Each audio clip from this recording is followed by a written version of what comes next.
तो हम सबको बहुत सारी दुआएं मिल चुकी हैं। पिछली वीडियो डाली थी, वो बच्चा मिल गया हमारे सपोर्ट की वजह से, लेकिन एक और कॉल मेरे पास आई है, ये बच्चा कल से गायब है। माँ बहुत परेशान है, बेचैन है, क्योंकि बच्चा किस हाल में होगा नहीं पता। 10-12 साल का बच्चा है, अल्तमश नेम है।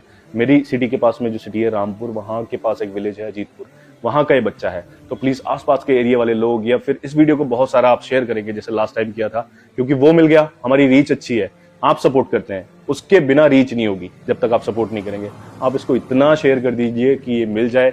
और मैं फिर से कहूंगा कि ऐसी दुआएं हम लोगों को मिलेंगी, किसी माँ के दुखे हुए दिल से वो दुआ मिलेगी कि हम लोगों के पता नहीं कितने काम बना सकती है। तो प्लीज़ इस वीडियो को शेयर कर दीजिए। अल्तमस इसका नेम है और ये नंबर दिया हुआ है, जिसको भी मिले प्लीज़ इस नंबर पर कॉल कर दीजिएगा।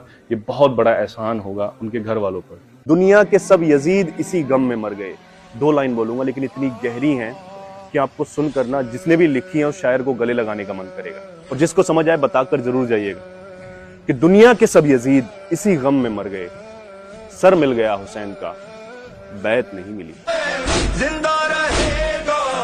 हुजूर फरमाने लगे कि अगर कोई हक पर होने के बाद भी, बहुत बड़ी बात और बहुत प्यारी हदीस बताने जा रहा हूं, हजरत मोहम्मद सल्लल्लाहु अलैहि वसल्लम फरमाते हैं कि अगर कोई हक पर होने के बाद भी झगड़ा छोड़ दे और सुलह कर ले, रिश्ते बचा ले, तो मैं मोहम्मद ये वादा करता हूं कि रब उसको जन्नत अता करेगा। और फरमाया कि अगर कहीं तुम्हारे झुक जाने से रिश्ते बच जाते हैं और तुमको लगता है कि झुकने से तुम्हारी इज्जत कम हुई है, तो मैं मोहम्मद ये वादा करता हूं कि तुम्हारी इज्जत तुम कयामत के दिन मुझसे वापस ले लेना। तो फिर क्यों हम अपनी अना में अड़े होकर रिश्ते खराब कर रहे हैं? इससे बड़ा इनाम और क्या होगा कि हमें हमारी इज्जत उनके हाथों से मिलेगी।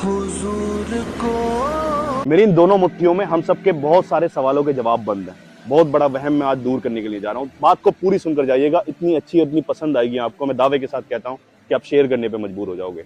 मैं खड़ा हूँ, एक हरी भरी खेती है यहाँ पे, एक लाइव एग्जांपल है कुदरत के नज़ारे का। और मेरे हाथों में क्या है? मेरे एक हाथ में चावल है, बात पूरी सुन के जाइएगा, और एक हाथ में गेहूं। ये जमीन पे मैं खड़ा हूँ, जिस जमीन पे मैं खड़ा हूँ ना, इसमें हम चावल का सिर्फ एक दाना डालते हैं और बदले में ये इतने सारे दाने देते हैं। गेहूं का एक दाना डालते हैं और इतना कुछ बदले में देती है वो जमीन जो खुदा ने हमारे पैरों के नीचे रखी है। ये लाइव एग्जांपल देखिए, एक दाना डाला गया है और इतने सारे, एक पेड़ पे इतनी सारी टहनियां हैं और इतने सारे दाने लगे हुए हैं, सिर्फ एक दाना। ये वो जमीन हमें दे रही है जो खुदा ने हमारे पैरों के नीचे रखी है।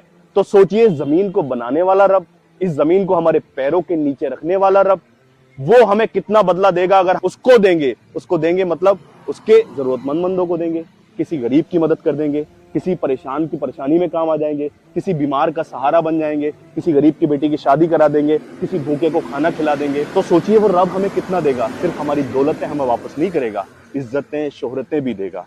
तो बिना सोचे कि हमें कुछ नहीं मिलेगा, उसकी राह में खर्च करिए और लोगों के काम आइए, क्योंकि जब उस रब की राह में खर्च करेंगे तो वो रब अपने पास कुछ भी नहीं रखता, और जब वापस करता है ना, तो इतना वापस करता है कि हम संभाल भी नहीं पाते।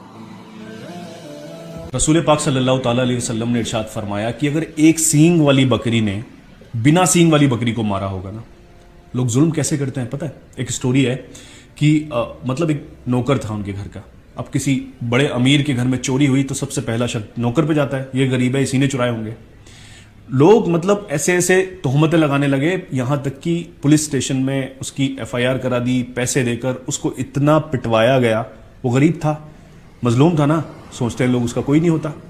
वो कहता रहा कि नहीं, मैंने ये काम नहीं किया, एक वफादार था, पूरे टाइम ये कहता रहा, लेकिन उसको इतना पिटवाया, ऐसा पिटवाया, और मतलब ऐसी हालत उसकी हो गई कि वो अपनी बेड से लग गया और फिर कुछ दिन बाद उसकी मौत हो गई। और बड़ी बात यह थी कि उनको पता चला कि वो चोरी जो की थी ना, उनके खुद के बेटे ने की थी।